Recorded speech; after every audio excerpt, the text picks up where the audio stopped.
சிங்கப்பெண்ணின் சொந்தங்கள் அனைவருக்கும் வணக்கம். இன்றைக்கி நம்ம சேனலில் சமையல் பார்க்க போகிறதில்ல, அதுக்கு பதிலாக சமையல் கிச்சன் டிப்ஸு, அட்டகாசமான கிச்சன் டிப்ஸ் தான் பார்க்க போகிறோம். ஸோ இது எல்லா டிப்ஸும் உங்களுக்கு கட்டாயம் யூஸ்ஃபுல்லாக இருக்கும். இந்த வீடியோவை ஸ்கிப் பண்ணாமல் ஃபுல்லாக பாருங்கள். வீடியோக்குள்ளே போகிறதுக்கு முன்னாடி ஃபர்ஸ்ட் டைம் நீங்கள் என்னோடய சேனலை பார்க்குறதா இருந்தால் மறக்காமல் சப்ஸ்கிரைப் பண்ணிவிட்டு நோட்டிஃபிகேஷன் பெல் பட்டனை கிளிக் பண்ணிக்கோங்க. இப்போ வாங்க வீடியோக்குள்ளே போகலாம்.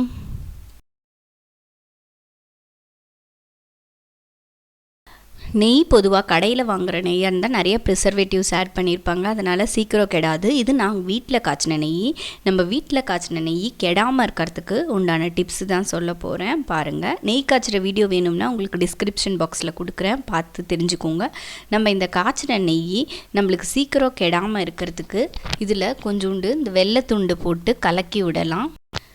இது வெள்ளைத்துண்டு போட்டு சூடான நெய்யில் நல்லா வெள்ளைத்துண்டு போட்டு நல்லா கரைக்கலாம். வெள்ளைத்துண்டு தான் வெல்லம் தான் இந்த நெய்யை ப்ரிசர்வேட்டிவாக இதில் சேர்க்குறோம். ஸோ சூடான நெய்யோ இல்லை காய்ச்சின நெய்யோ காய்ச்சும் போதே இதை போட்டு நம்ம நல்லா கலந்தோம்னா நெய் ரொம்ப நாளைக்கு லைஃப் வரும், சீக்கிரம் கெடாமல் இருக்கும். இதுதான் ஃபஸ்ட்டு டிப்ஸு.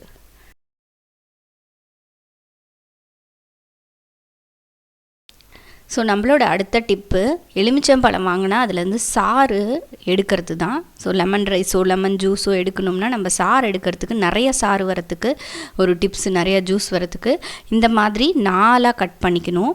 4ஆக கட் பண்ணிக்கிட்டு இந்த நடுவில் இருக்க விதைகள், அப்புறமா அந்த நடுவில் இருக்க அந்த கோட்டு பகுதி எல்லாத்தையுமே கத்தி வச்சு எடுத்துடலாம்.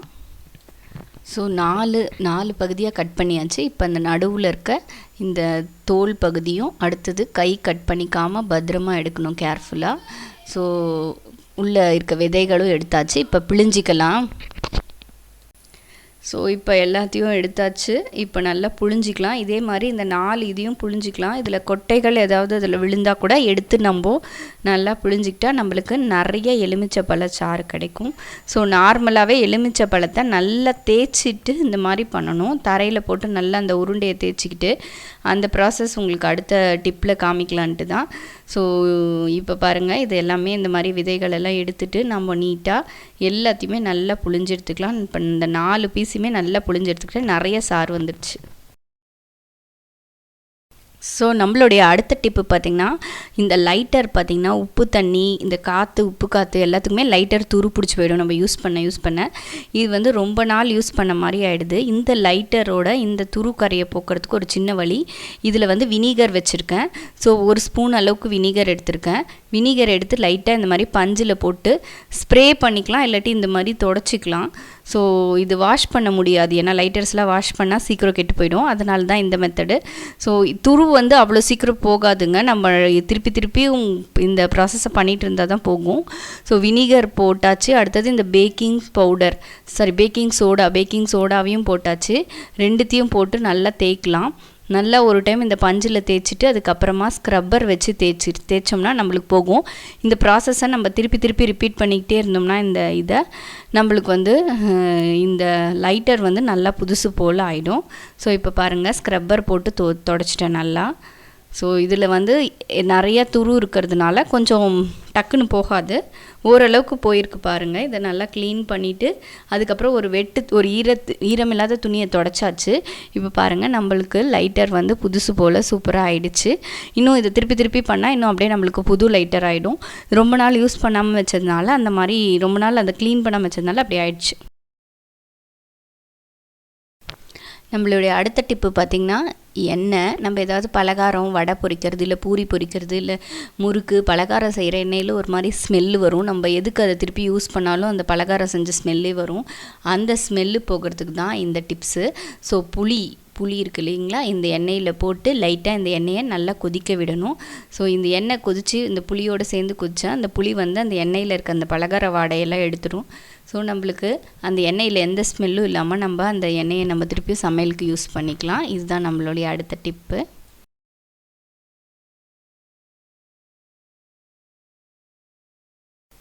நம்மளுடைய அடுத்த டிப்பு பார்த்திங்கன்னா இந்த ஸ்க்ரப்பர்ஸு. ஸோ இந்த ஸ்க்ரப்பர்ஸ் பாத்திரம் தேய்க்கிறது, மற்ற எல்லா இடமும் தேய்க்கிற இந்த ஸ்க்ரப்பர்ஸு, இரும்பு நார், இது எல்லாத்துலேயும் பாக்டீரியா, வைரஸ்லாம் நிறையா இருக்கும்.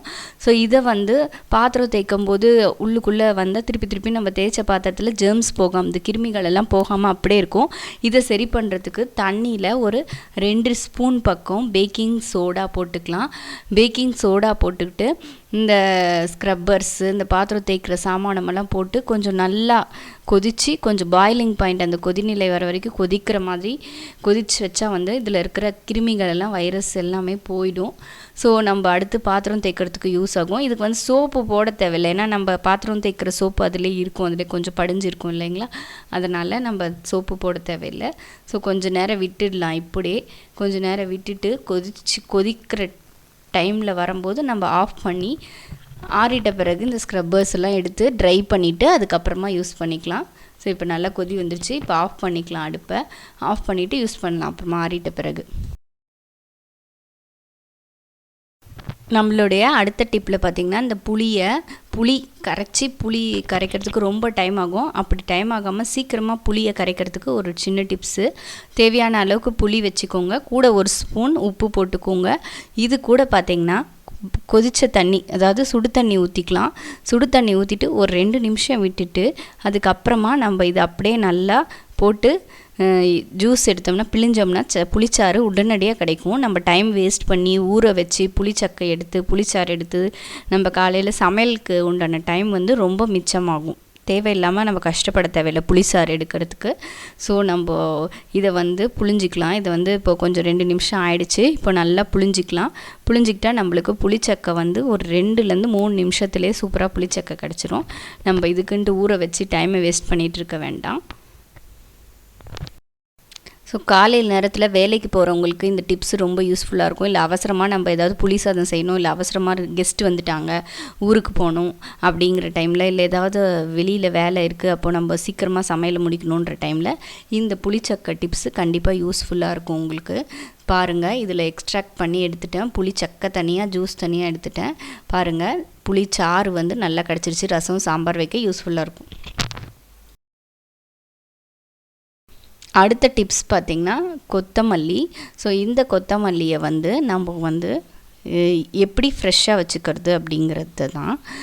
கடையில் வாங்குகிற அந்த கொத்தமல்லி நம்மளுக்கு வாடி போய் ஃப்ரெஷ்னஸ் இல்லாமல் இருக்கும். ஸோ இந்த கொத்தமல்லியை ஃப்ரெஷ்ஷாக வச்சுக்கிறதுக்கு நம்ம இந்த டிப்ஸை ஃபாலோ பண்ணலாம்.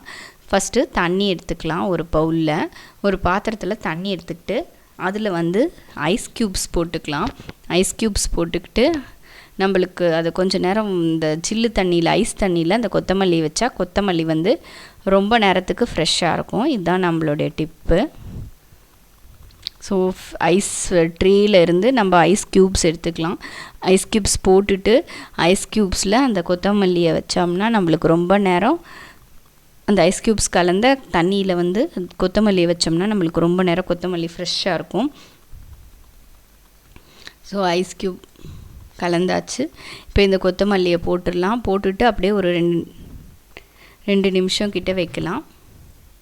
ஸோ வச்சிட்ட பிறகு நம்மளுக்கு எடுத்துகிட்டு கொஞ்சம் நேரம் வாட்டரெல்லாம் ட்ரெயின் பண்ணிவிட்டு எடுத்து காமிக்கிறவங்களுக்கு கொத்தமல்லி சூப்பராக ஃப்ரெஷ்ஷாக ரெடி ஆகிடும். இந்த டிப்ஸ் எல்லாம் உங்களுக்கு கட்டாயம் பிடிக்கும்னு நினைக்கிறேன். இந்த டிப்ஸ் எல்லாமே பிடிச்சி என்னோடய வீடியோ பிடிச்சிருந்தால் லைக் பண்ணுங்கள், ஷேர் பண்ணுங்கள், மறக்காமல் சப்ஸ்கிரைப் பண்ணி வச்சுக்கோங்க. நெக்ஸ்ட் வீடியோவில் பார்க்கலாம். Until then, bye from Singapore. Bye.